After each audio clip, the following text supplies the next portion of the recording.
My name is Gabriel, Essaunce, Lamarche. I grew up around Georgian Bay on Lake Huron. I've lived in Saskatchewan for most of my adult life. So I have an academic background in archaeology. I've been studying a lot of things in archaeology, but my main focus really is, or has been, stone tools. But I've been practicing, trying to learn to make and use stone tools since I was probably 12 or 13. It took me a long time to really understand how it works. And so I'm just going to share a bit of that with you guys today. So to start with, it requires very particular kinds of stone. You can't just use any old rock. You have to have stones that have these very particular physical properties, that they have to be strong in compression, but weak in tension in terms of their material strength. When it comes down to it, like, stone tools is a lot of physics and geometry. So what I mean by when it's strong in compression, but weak in tension, it means that when you apply force into the stone, that force will radiate out, and everywhere that's under compression from that force will tend to remain intact. But at the edge of this expanding cone of force, where there's a sort of tension, a pulling created, that's where the material breaks, that's where it tears. And so working these kinds of stones is really tearing it very quickly. So there are many different kinds of stones that have these physical properties, anything from some kinds of petrified wood to different kinds of quartzite or flint or chert or chalcedony.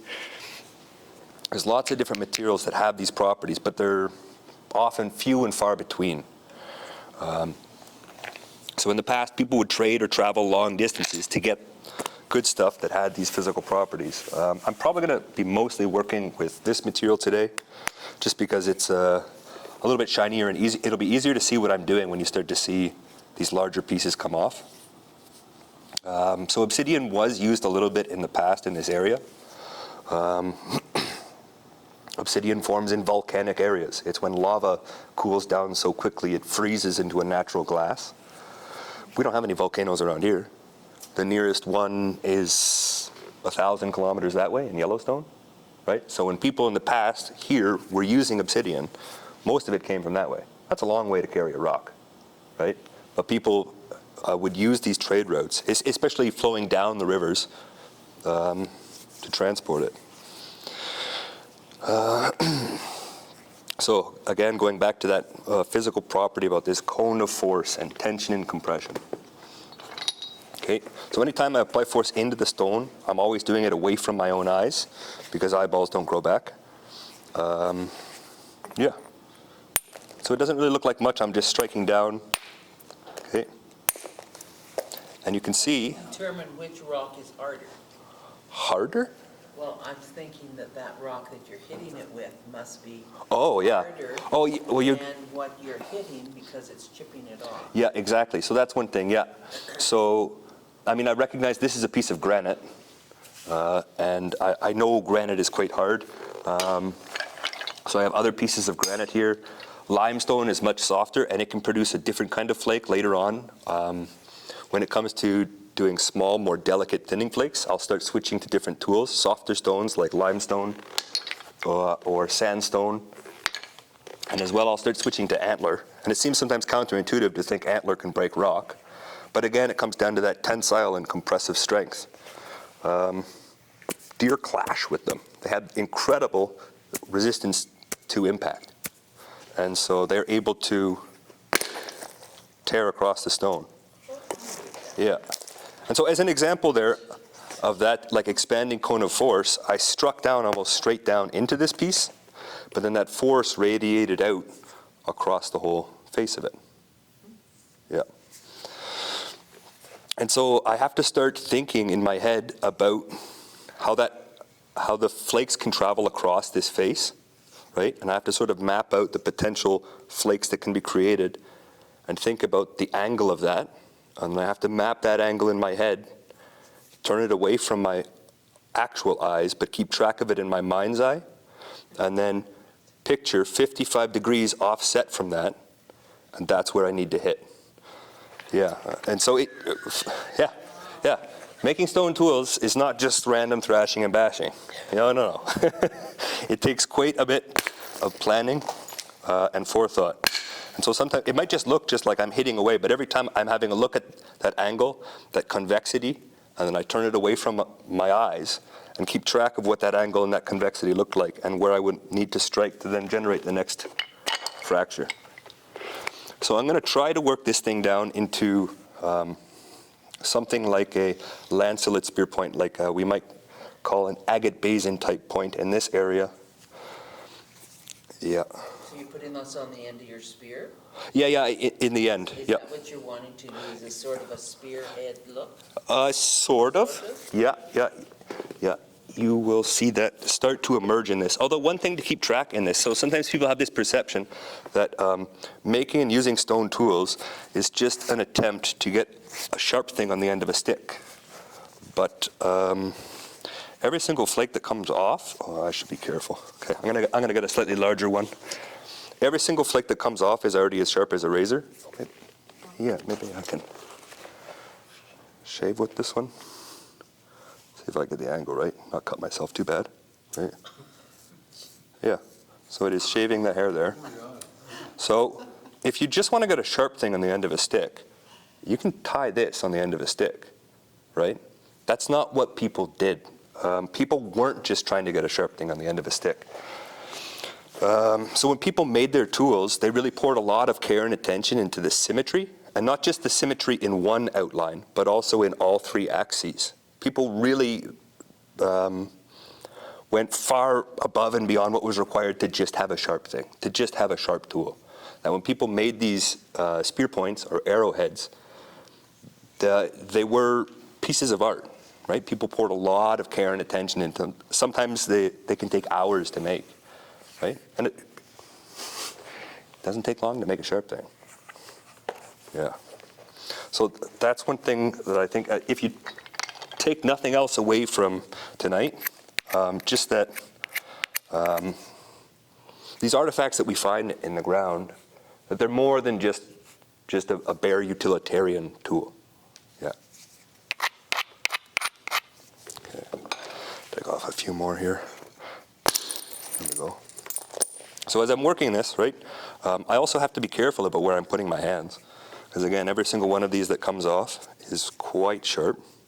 I do have Band-Aids. If I spring a leak, don't worry. If you see me freak out, then we'll worry. But if don't be surprised if I spring a little leak. Yeah. And so I switched to a stone instead of antler, because over on this edge, it's a little bit stouter here. And so the antler would I struck, it would deflect away. And so I'm switching to a different tool that can punch a little harder through this stout area here. Oh. Yeah.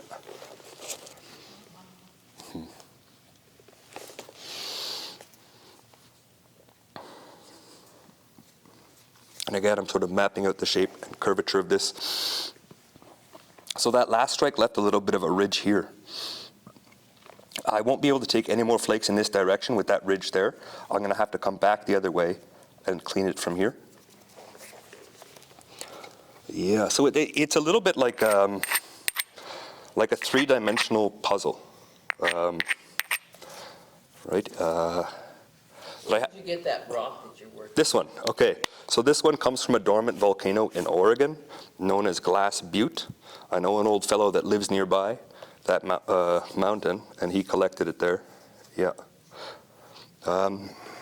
Yeah, so that's where this one comes from. Yeah. There we go. So took that ridge off by coming across there. Yeah, and again, just sort of mapping out the shape and the curvature of the piece, trying to think of where I can create good flakes to come across that will leave a nice, clean, smooth surface. And ultimately, as I'm working this piece, I'm working it down towards something with a nice lens-shaped cross-section. Yeah, that sort of lens-shaped cross-section is kind of a key to this whole process. It's really how you make something that is so brittle into something durable that can withstand impact. So here's just one example of something like what I'm heading towards. But if you look at it, it's not just symmetrical in this outline. It's also sort of lens-shaped in this shape as well, in this outline as well, with an edge that bisects the mass evenly. And as well, when you look at it end-on, it also has that sort of lens-shaped cross-section. And so that's how you can create something that is quite brittle and turn it into something that can withstand hard impacts. By concentrating all that mass where you need it in the middle. Yeah. What did that start out, how big was that when you started? A little bit bigger. Maybe about that. Holy, Yeah. Yeah. and how long did that take you? Several hours, yeah. Yep. And I'm here just taking off a short little bevel to try to build up a little bit of convexity here. So I'm not trying to drive longer flakes, so I can just use slow strikes with a heavier hammer. Yeah. There we go.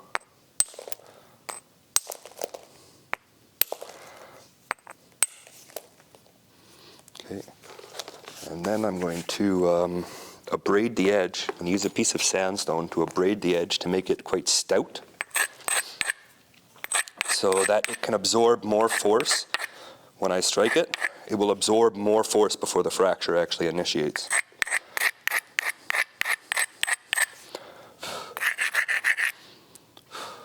But sandstone is quite a bit softer, isn't it, than what you're working with? Soft, but also it has some grit to it, and so it's almost like it's almost like a whetstone that dresses itself.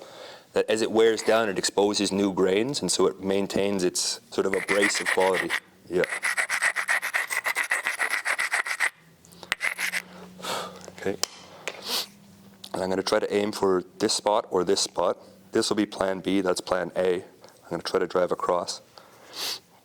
When I'm working this, I do also have to try to have contingency plans and backups. That if I strike this, if my strike is, say my angle is off a little bit too much, that when I try to think of that 55 degrees, I strike a little too much into the piece, the flake might dive and then terminate too early. And so if that happens, then I have to have sort of a plan B over here to come and clean that off. But, I don't have perfect aim. So I have to, as I'm working this, I have to be setting up for, okay, if this goes, then I can clean from over here. If it doesn't go, where can I clean from? So yeah, I really am, it's a little bit like chess, right? In good chess, you're trying to work several moves ahead. Yeah.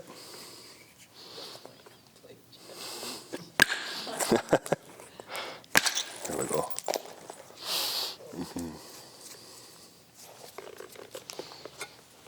So yeah, in that one, plan A didn't go, and so then I switched to plan B. Yeah.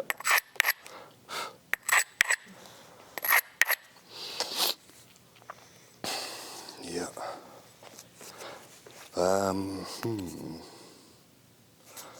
Yeah. So I as these flakes, as they sort of expand out, I can't just throw them down willy-nilly. I have to pay close attention to the geometry of the piece. I have to try to find areas where there's a ridge of mass, like here, or here, or here, or even here, that runs towards the middle of the piece. That these ridges sort of act like a little bit like a spine, that they can help strengthen and reinforce flakes to run longer across the piece.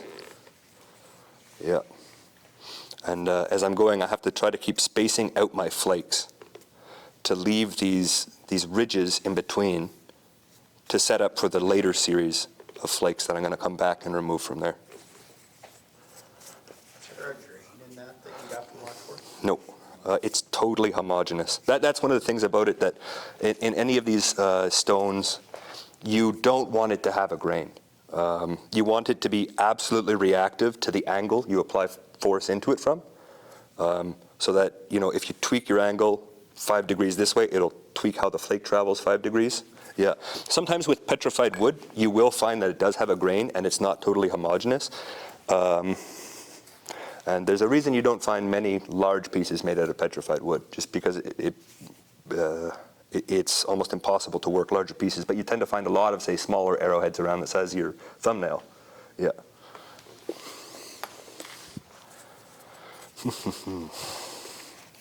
Yeah.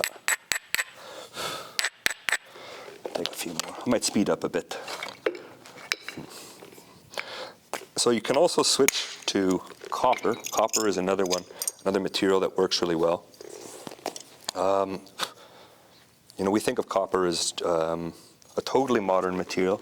It's not exactly. Around the Great Lakes, you can find nuggets of copper around western parts of Lake Superior. That's what this was, a nugget of copper. And it works quite well. You just find it vein like, You can, yeah, in some of the glacial deposits there as well. If you get up onto the Giewenau Peninsula, I mean, most of it's been mined out, but there were veins of pure copper. In the same way that you can find veins of pure gold in the past that people would seek out, yeah, there are veins of pure copper in that area as well. Yeah.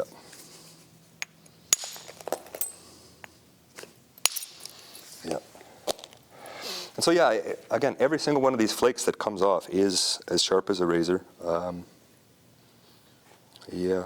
Yeah. So would those have been put Yeah, to use? exactly. Yeah, you can make smaller arrowheads out of any of these, or knives, of course. In fact, a lot of the tools we find, you know, they'll actually be used in a state like this until they get dull, and then they're slowly resharpened. And it's in repeated resharpenings that people start to develop more refined forms of the tools. Yeah. Mm-hmm.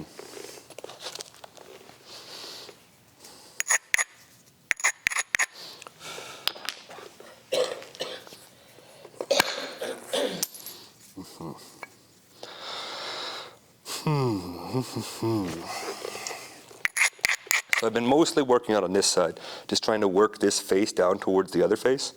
I'm just going to take one or two more, and then I'm going to switch over and remove all of this exterior sort of cortex, this rind, off this side as well.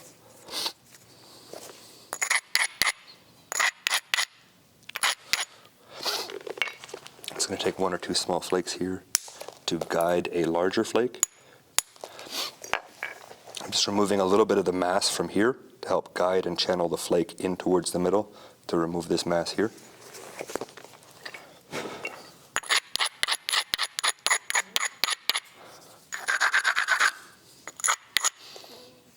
And then I have my plan B here.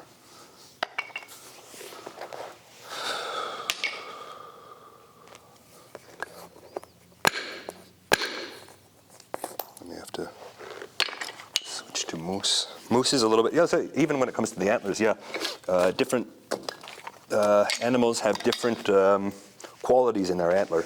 Caribou is really springy, and so it's good for some of the later stages when it comes to pressure flaking. The tips of whitetail are really hard, and so they're really good for pressure flaking. You'll see some of that later. But the main sort of stem of whitetail is less dense than, say, muley. So muley is better for the batons. Moose is even better. It is not always as dense, but they're really much harder, and so they're more durable.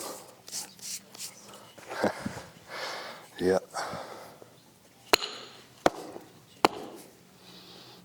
I can, nope, take one more just to tweak the bevel on this. Yeah, where am I going to? There we go.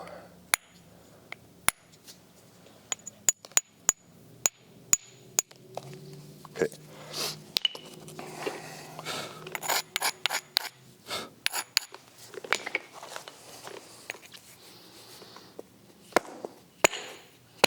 Oh, come on, you bugger.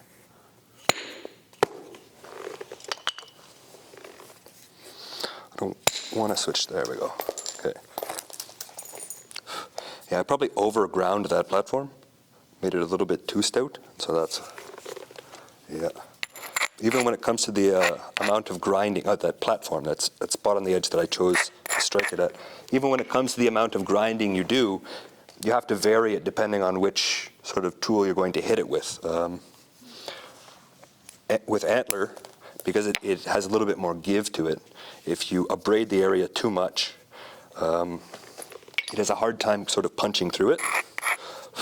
But antler is better at sort of just catching a small lip and kind of gripping onto it and tearing off. Yeah. How many mentors have you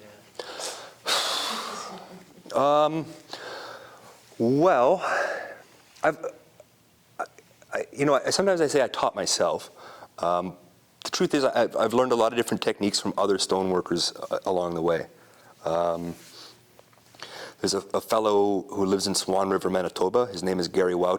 He's been practicing this for a long time, and his pressure flaking techniques are really good, especially for doing the styles of points that were used in this area from around 7,000 years ago to around 3,000 years ago. They have this very particular sort of pattern in the flaking on the finished piece, and he's really good at controlling the flaking in that pattern. And yeah, he uses a really nice supple piece of leather in his hand to support the piece when he's working. And yeah, just how he grips it. He has a really good understanding of how that fine little flake is just going to travel across on the smaller piece. What was the first thing you made? It took me a long time to really understand how to make something like an arrowhead. What I would say is like a bifacial shape, something that is worked cleanly into a lens-shaped cross-section, flaked across both faces. It took me a long time to really come to terms with that. But when I was a kid, I could make sharp flakes, right? And so, after I'd lost so many of Mom's paring knives in the woods, I wasn't allowed to take, right? I was cut off, so I had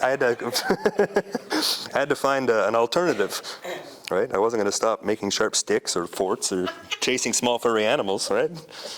So yeah, So when I first started, I was just trying to make sharp flakes.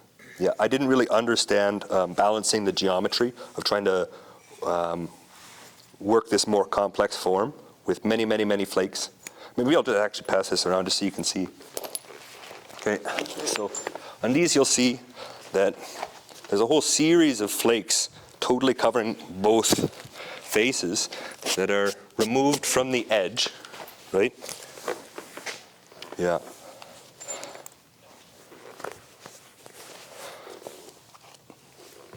Yeah, so it took me a long time to really learn to balance this 3D geometry. In the beginning, I just focused more on producing the sharp flakes. Yeah.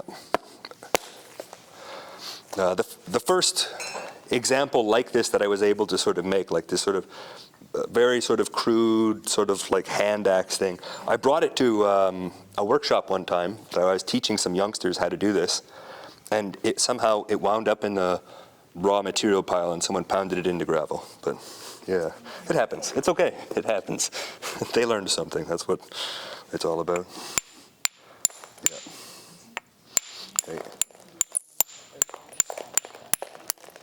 Okay. Switching back to just short convexity building flakes to try to slowly turn the edge up. Yeah. There we go. Also, as I'm working this, again, so I can't ever work towards my eyes, right? See all these razor sharp flakes? You never want to be flaking towards your eyes. And so sometimes as well, as I'm working this, I'm feeling the underside here and feeling how the flakes are removing. What is the shape changing? Like, how did that last flake come off? So as I'm working this, I'm slowly rubbing my fingers back and forth on this side to try to see what's going on there. Yeah.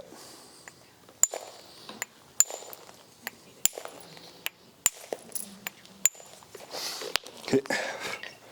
It's just about ready to turn the edge.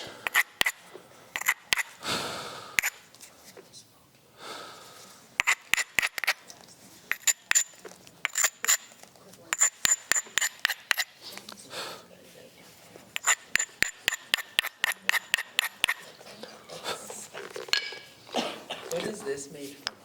That one is kind of flint from Texas. Yeah. So it's not quite as glassy as this stuff, but it's much more durable. Yeah. It's been very highly valued by the people here. Oh, yeah. Have it come that far. Yeah, well, that one often wasn't traded up quite this far, but one material that was commonly traded up into this area in the past is this stuff here. So this comes from an ancient flint quarry in North Dakota.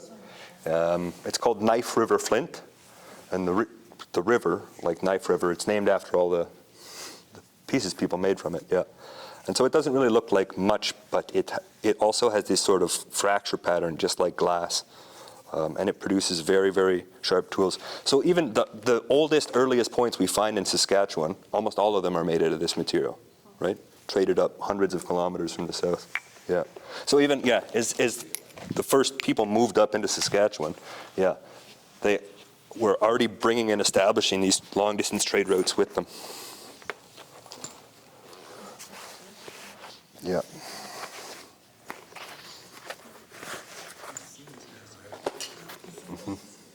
So what do you do with all of the things that you craft then? So some of them, yeah. So I get requests for, different tools. That larger one there that's been wrapped, that's helped butcher 2 bison at Ochapowace First Nation. They do a bison harvest every year. The community raises bison, and then they butcher them, and the whole school gets involved, so the kids can learn, the biology and the whole range of it. And they had asked me to make some knives for the kids to be able to try, to compare them to, the metal knives that people are more familiar with, just to see, like, this can really cut, to see that contrast. Yeah. So there's that as well. Sometimes people who work hides sometimes ask me for hide scrapers. Sometimes hunters will ask me for, points as well. Sometimes museum exhibits, or sometimes just gifts. Yeah. Yeah. So how does the stone knife cut compared to metal? Again, you saw me shave with it. Yeah, in terms of sharpness, like, it's easily comparable with any metal knife you've ever had. The edge is not as durable. It has to be resharpened, especially obsidian has to be resharpened often. Especially, you have to be, when you're using it, you have to use it differently. So the metal knives we use, the edges don't chip, they just sort of dull, right? And so you don't have to be quite so careful around the bone. You can just scrape the knife edge down the bone and it doesn't really hurt anything. But with brittle edges, you have to be a little bit more careful with your angles. You never want them to gouge into the bone, because bone can easily chip this, right? So yeah, it involves a little bit more care and technique with angle, but they do work, just as well as. Which might help minimize waste too. Yeah. If you're taking extra care. Oh yeah, exactly. Yeah. With a knife like that, when Yeah. you go and it does dull the edge, Yeah. when you go to sharpen it, is it by knocking the edge back off to sharpen it? Sort of. For just doing fine work to the edge, rather than striking at it, I'll actually just push tiny little flakes off with the tip of the deer antler. Yeah, that's how they're resharpened. Just a few tiny little flakes spaced out along the edge to just sort of reestablish a nice sharp serrated edge all the way around. Yeah. Yeah. Once it's fully made, it shouldn't take any more striking. Then it's just minor dressing the edge just by resharpening it, doing a series of small flakes down the edge.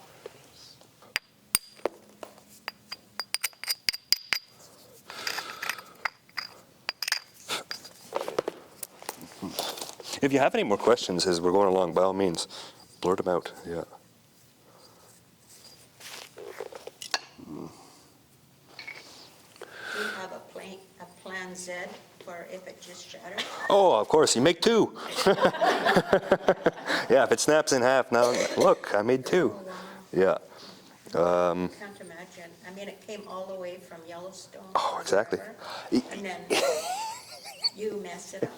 So yeah, some of my favorite artifacts are actually like that. Sometimes there'll be cases where you'll find 2 halves of a knife someone was working on, about as far away from each other as someone can throw them. Yeah, or sometimes as you'll find an artifact that has a whole series of like flaws on it, where somebody tried to remove it from here and their angle was a little bit off, and then they struck from over here and it was a little too aggressive, and then like just sort of this compounding comedy of errors. So I really like those artifacts. They're very human. Yeah, yeah. They're not the perfect textbook pieces. Yeah. There we go. So there was some of that ridge off. Now the risk is lessened.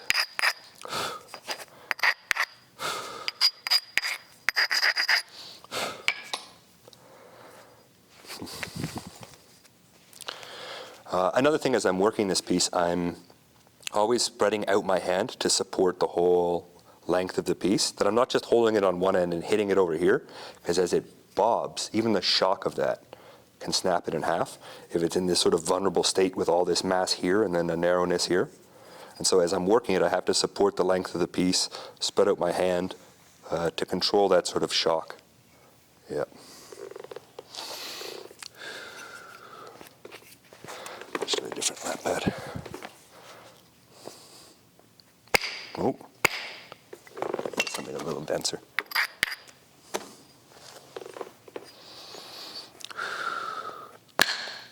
No, there it is. 2. It's okay. I'll move a little faster. I did. Well, I warned you. I seen it coming. It's okay. It happens. There's 2. Okay. Well, many more than 2. I could even switch to making smaller points. How long do we have, actually? Okay, cool. I'm not in any rush. Okay. Okay, I'll move a little faster. Sometimes talking about it throws me off. Yeah. I was just going to say, could you be a distraction? No, it's okay. I don't mind that. Yeah. Yeah. Sometimes I'll start overthinking an angle when my first impulse might be better. Yeah. Okay. So again, like I am working quite quick here, but for each and every one of these strikes, I am doing that sort of assessment of like, what's the geometry, feel that convexity, where do I want that flake to travel, where do I need to strike to make that happen, 55 degrees offset from that hit. So I'm moving quickly, but yeah, I've been doing this a little while, so I can do this process a little bit faster. Yeah. Faster than I can talk about it anyways, yeah.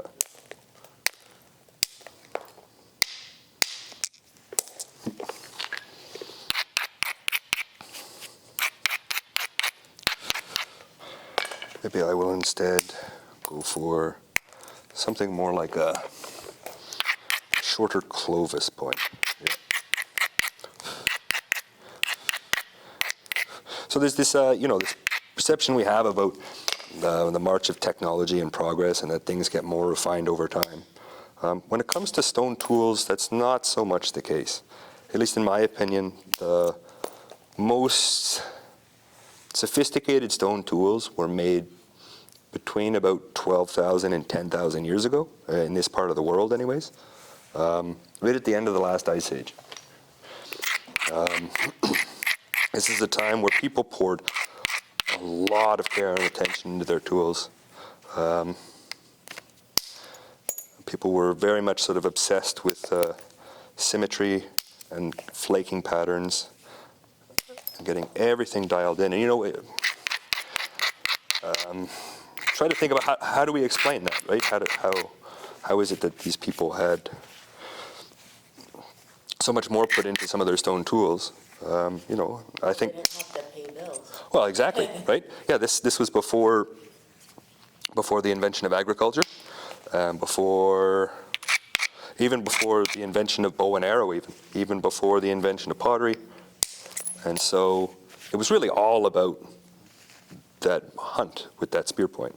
And people are still people, right? People still have complex brains and want to, men want to compete and all those weird little things. Yeah. And so, yeah. In terms of the quality of workmanship in the stone tools of the time, doesn't necessarily get better over time. Like it doesn't necessarily get more refined over time. When it comes to some of the smaller arrowheads that were made, say, 700 years ago, these were sort of, made on much smaller flakes. They could be made in, if you're rushing, I don't know, 5, 10 minutes. And they're a little bit more disposable. They use far less material. Maybe you could think of it as a little bit closer to maybe the way an X-Acto blade is treated, where, it's quite sharp. You really want it for that purpose, but it's ultimately a little bit more disposable. Yeah.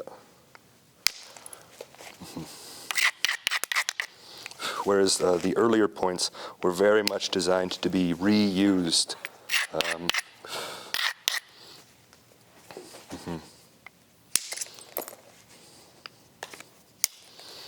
Yeah. So now, it's very much approaching this sort of lens shape. And once I really have it dialed into this sort of lens-shaped cross-section, almost like the cross-section of a magnifying glass, that's when it's really well under control, and I'm not so worried about it breaking.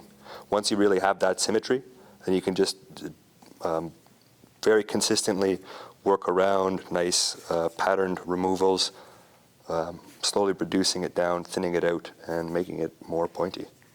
Yeah. Often pieces like this would be traded in the past. Most of the hard parts have been removed, and it can be finished into any number of different tools. It could be a knife. You can finish it off into a spear point. Yeah. And so pieces like this. At the quarries in the past, like that Knife River Flint quarry in North Dakota, if you go there at the quarry, there's just endless, massive reduction flakes like this, because people were producing these trade blanks to be sent out across the trade networks. Yeah. Mm-hmm. So when they traded that, Yeah. trade's always two ways, right? Yeah. So what did we give? It's a good question. I suspect the furs were probably better up here. Yeah. Well, yeah. Yeah, I suspect that the quality of furs was better up this way. That's one thing. As well, even like as you get towards, say, when you get into the Dakotas, some of the folks down there were, for their subsistence, they practiced, say, growing corn, beans, and squash horticulture. Not necessarily in the earliest time period, not 10,000 years ago, but in the past couple millennia. And so those folks didn't hunt as much. And so there was a lot of trade in that regard. Even for things like, even the bones, those people further south in the Dakotas, for their hose, for their garden hoses, they made them out of a bison scapula. And so even scapula would be traded towards some of those horticultural villages. Yeah. Yeah. How nomadic were they? Did they move? The Mandan and Hidatsa down there, they would move a village periodically. Corn is quite hard on the soil. It tends to deplete the nitrogen pretty fast. They did companion crop it with beans, which is a legume. They can fix nitrogen, but they're really, it's like a delaying process. Still about once a generation, once every 20 years or so, people will need to move village sites. Yeah, yeah.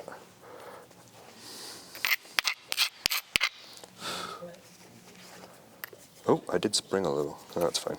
Do you find with people that request the tools or these communities for ceremony, is there a desire to kind of go back to that culture? Is it more just keeping the culture alive, or is it kind of prepping? To pay homage to it, I would say, is more like, it's not going back.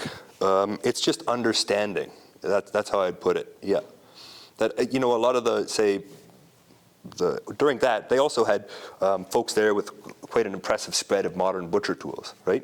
As well, say some of the hide workers that I recently made some tools for. They also have their favorite sort of hide working tools that are nice steel, hard carbon steel blades as well. But they like having both just to get a better understanding of, yeah, exactly, the traditional practices. Yeah. Yeah.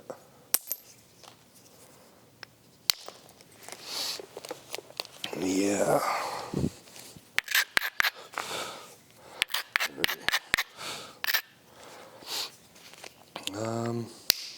Ooh, that angle was a little iffy.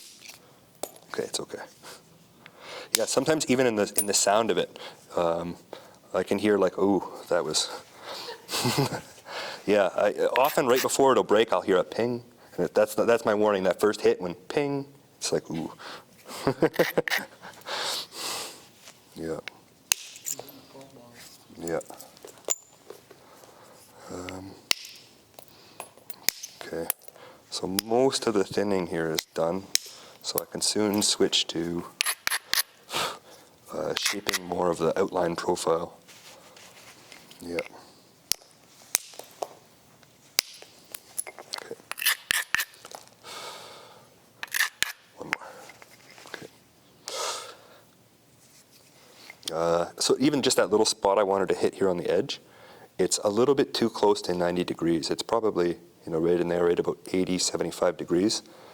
I need it to be a little bit less. If I was to hit that there, again, the risk of it maybe snapping in half, or maybe the flake might dive too far, it becomes harder to control how that flake will react. And so instead, I'm just going to take one or two minor shaping flakes just to tweak that bevel ever so slightly to make it a little safer for me to hit it.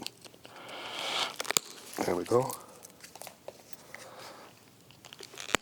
One more. There we go. Okay. So you use the one stone to kind of dull the edges. Could you use that to like sand down it into a shape to, if it was a You risky? you could. It would take a very long time. Sometimes for softer stones. So that was one thing that was done more on the West Coast, a little bit on the East Coast too. People would find softer stones like shale or slate, where you can already break it apart into sort of flat, platey sections, and then you can grind that down into a blade. For these harder stones, it would take a very long time to grind it like that. Yeah, and so it is just faster and more efficient to break it. Yeah. If you were making a scraping tool, would you leave it just doing nothing on the part you were going to hold on to? Almost always the scraping tools would be hafted, attached to a handle, just because scraping, it's really labor intensive. And so just the grip, I'm trying to grip it like that. Oh, no, that's not very ergonomic. Scraping can take hours and hours. Yeah, and so just trying to just grip it like that, it doesn't work. And so they would be hafted up in a number of different ways. Most people today, they prefer a perpendicular haft, something like this with the blade out here, so they can grip on the handle and scrape down like this. Although there have been some artifactual examples with scraper blades mounted perpendicularly to sections of rib bone that was found along Lake Diefenbaker. Yeah, there was a tool kit there of somebody's hide-working kit from way back with that the blades were all made of that nice brown chalcedony, possibly from North Dakota, probably from North Dakota. And they all had a narrow sort of back end here, which was lodged into a section of rib bone as a handle.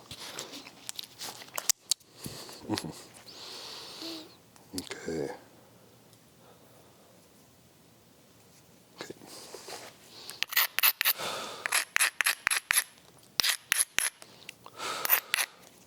Just going to try to clean the last of that off.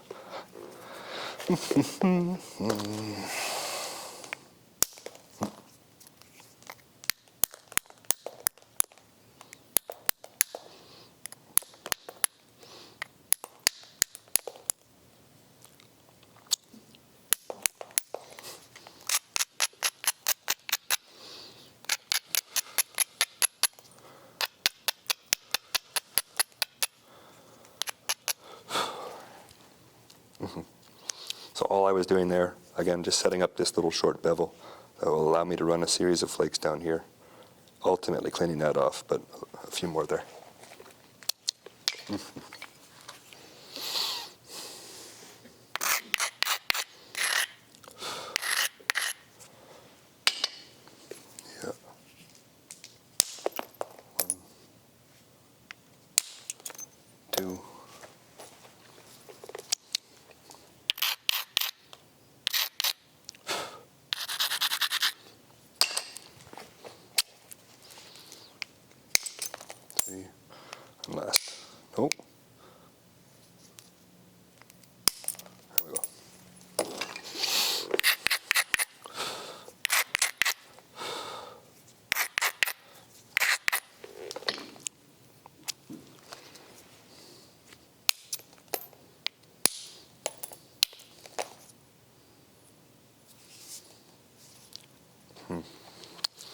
So one of my strikes there, I made a miscalculation.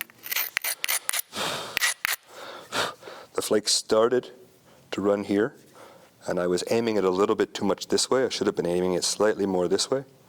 And so it ran into a flat spot, and I had a hard time traveling across that flat spot. Again, I'm wanting to build up nice even convexity, and there was a flat section there, and I drove a flake into the flat, and it just sort of petered out and stopped. And so again, that same sort of issue from earlier where I've left a ridge here, and now I can no longer drive any more flakes in this direction. Because as soon as they encounter more of that ridge of mass, they too will abruptly stop, and it'll only exaggerate how bad that ridge gets. So I'll probably have to clean it off from the far side, which is a little bit riskier, but it'll be cleaner in the end.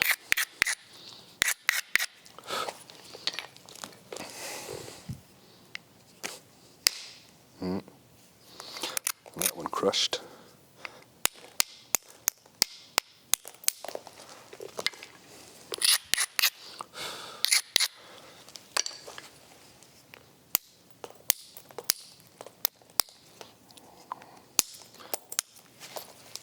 I have to be more careful.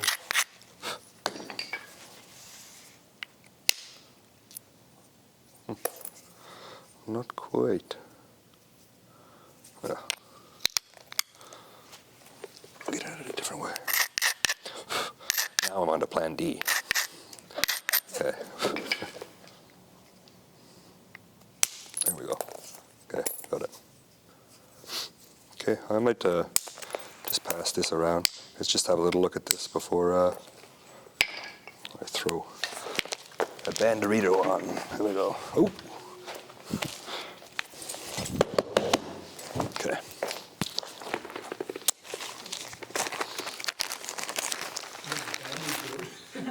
Yeah, I should take out stock on them.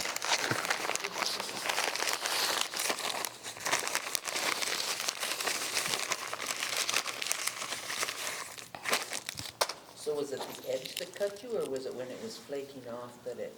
It was actually on my chair. I did this to the flakes between my legs. Have you ever had stitches? Yeah. Yeah. Have you ever hit your fingers? Oh, yeah. Are you kidding?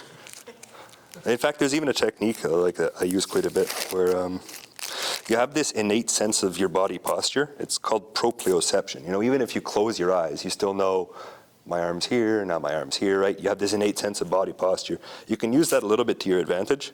If you put your finger under the spot you want to hit, as long as the rock is in between your finger and the hammer, it's okay.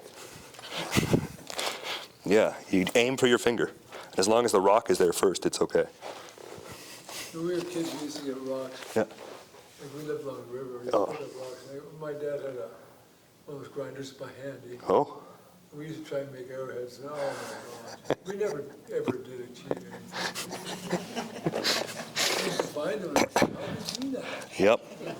A lot of little fractures. Yeah.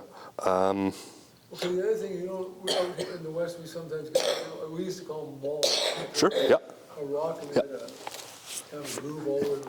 How did they make them? That's called pecking. So if you have a really grainy stone like granite, which is really actually composed of many, many small crystals, if you're just patient, That's how they do it. yep, patient. That's how the arrow, like the hammers, like. Yep, the grooved, yeah, it's many, many. That must take it forever. Yeah, but I suspect there's probably songs.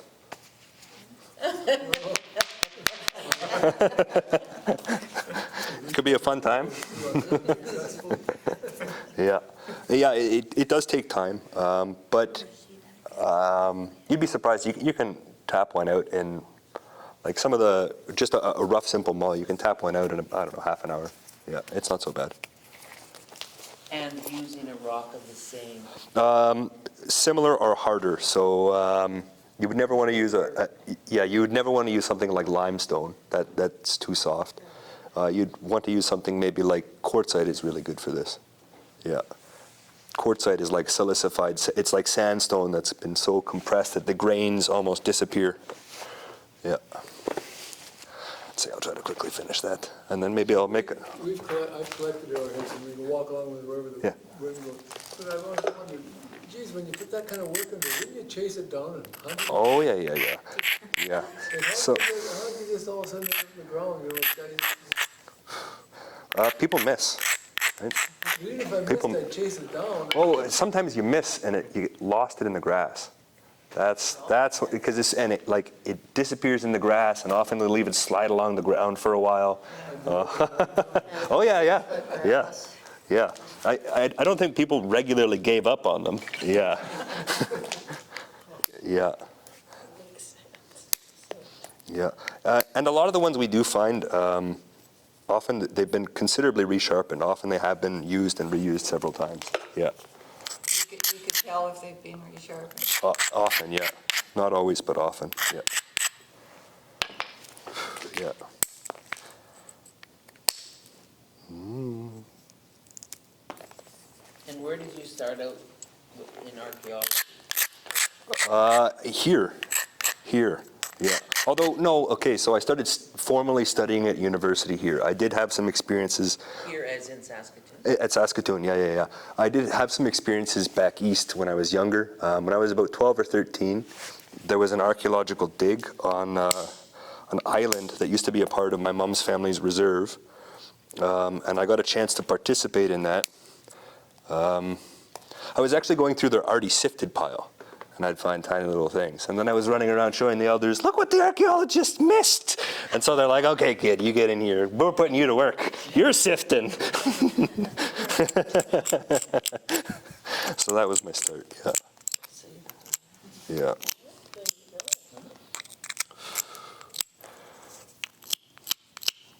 Yeah.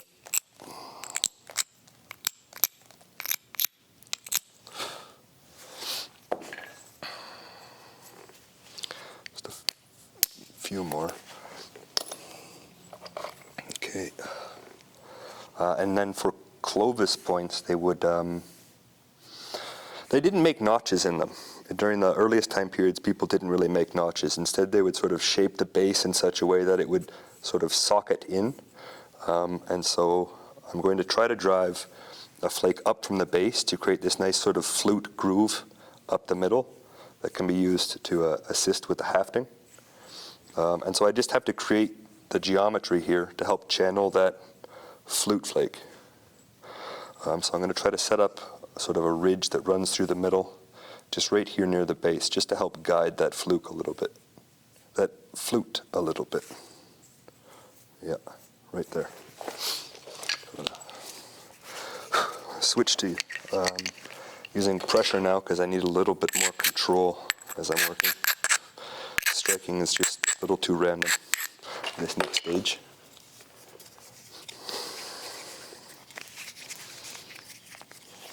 Okay. So instead of striking on the edge, I'm going to push on the edge and tear off flakes that way. Oh, come on. There we go. Are you still trying a 55-degree angle? when you're pushing? No, in this, it's a how do I describe it?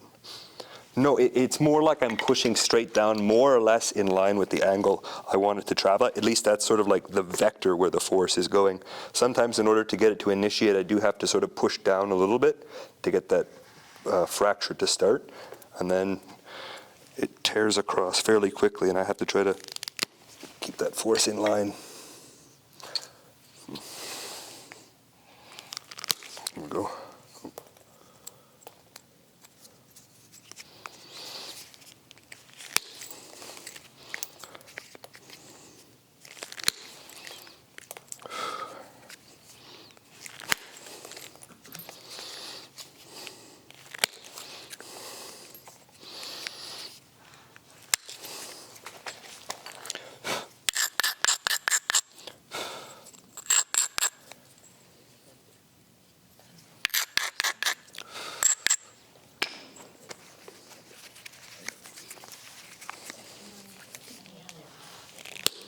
Yeah.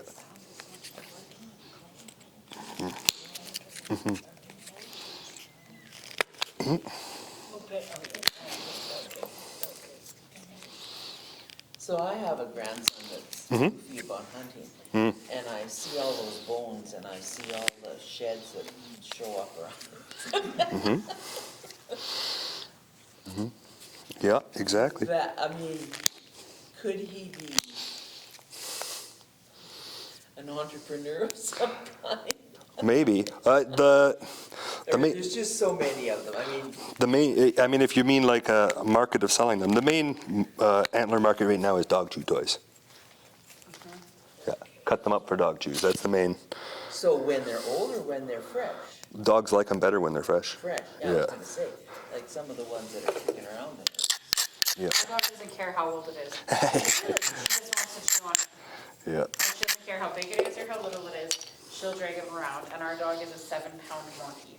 And she will grab a full shed and drag it through my parents' yard if my dad has it laying there. And don't take it away from me. Really? Yeah. Wow. We have a new dog to the family too, I'll have to get the two of them together. Well, if you want to get really fancy, you can go to the pet store and get ones that have been boiled in broth. So then they take on a flavor of the broth Well, I as well can as do the that. antler. Like I said, we have multiple sheds laying around our house now. It's just kind of the running joke.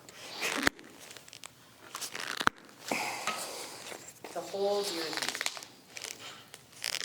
easy. Yeah, Oh, my boys ate the whole deer head, everything's but the teeth. Yeah, no, we don't go that far.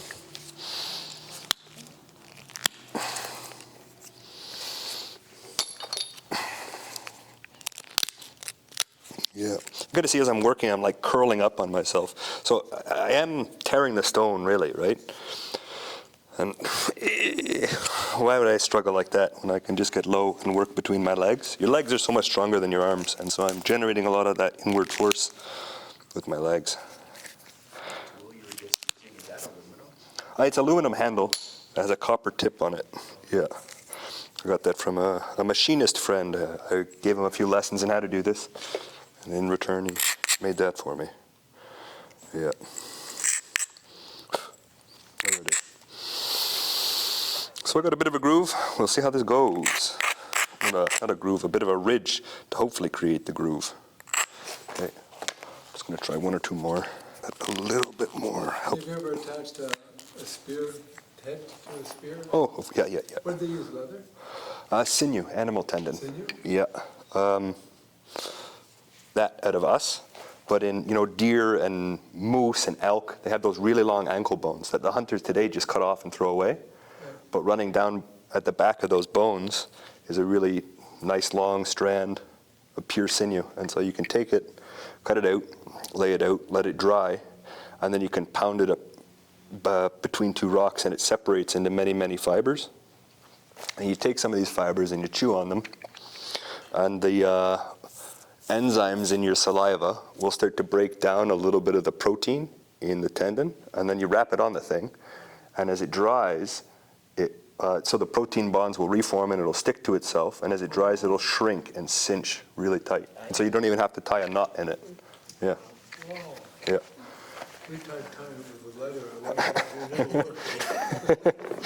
So with that, once you just dry it, if you wanted to save it until you thought you need it, Yep. you could just dry it and then Whole, yeah. keep it dry and use it. Exactly. Yeah. Chew it again. Yeah. No, yeah, just chew it right before you need it. Yeah. And you said elk and moose? Those are the best. Because they're Yeah, exactly. Or you can use So Ishi was an indigenous man in the mountains of California. In California, there was a genocide that happened in the 1800s, where they just set about to try to kill every indigenous person that they could for a while. And so Ishi's family fled up into the mountains. And over time, being isolated, kind of cut off from the world, a lot of his family became sick and slowly died. And so there came a time when Ishi was the last of his people. So Ishi came down out of the mountains. I think it was about 1910. It could have been 1907, 1911, somewhere in that time period. And he was found in a barn.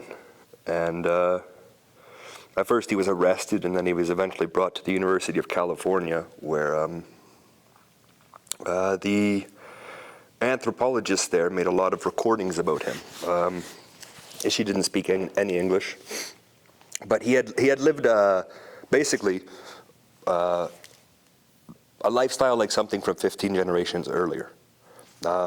He hunted with bows he made. He used obsidian to make his point tips, and he was a very good napper. And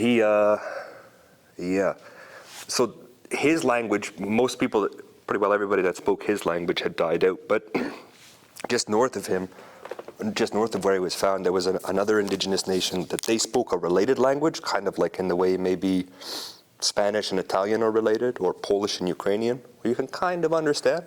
And so some of those people acted as interpreters on his behalf.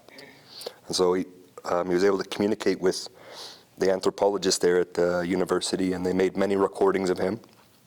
And a lot of the techniques I'm doing now descend from Ishi, using her legs to squeeze, that's Ishi. So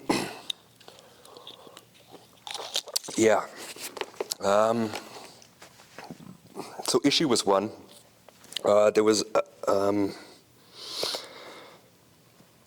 another indigenous man. Oh, what was his name?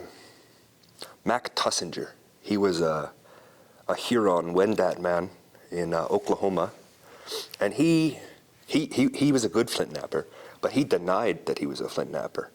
What he would do is he would pay the kids in just around there to look for biface artifacts like this or this. Just find them out of the ground, because he wasn't the best at his percussion work, but he was a master at pressure flaking. And so he would take old artifacts and he would re-chip really elaborate designs into them, and then he would sell them to doctors saying, this is an ancient Mayan artifact, and lawyers. You know, he claimed the hill in his backyard was an old Mayan ceremonial thing. And what ended up getting him caught is when he moved one time, the site moved with him. Yeah. So Mac Tussinger was another. There are some, there's a tribe in the jungles of Belize, the Lacandon people. They still practice a different, their techniques are quite different from what I'm using here, but they still practice some. Lacandon people still make stone tools.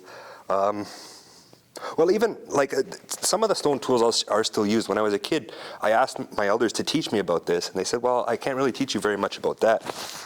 But they did teach me a bit about how to use a piece of flint to start a fire.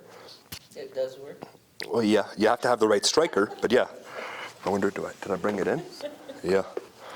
I have, my fire making bundle out of my vehicle. Yeah, so that, and so they taught me about how to dress the edges, and so that's one, that's still used, yeah. So yeah, I mean, different parts of it have been carried into the modern era, yeah. No worries. This has been a very informative and quite remarkable to watch. So thank you for sharing your gift with us. Thank you for taking the time to meet with the museum staff this afternoon. Thank you for having me. I have a feeling that our conversations there are only just beginning. So thank you again. We're really, really quite grateful for you joining us this evening. Awesome. Thank you.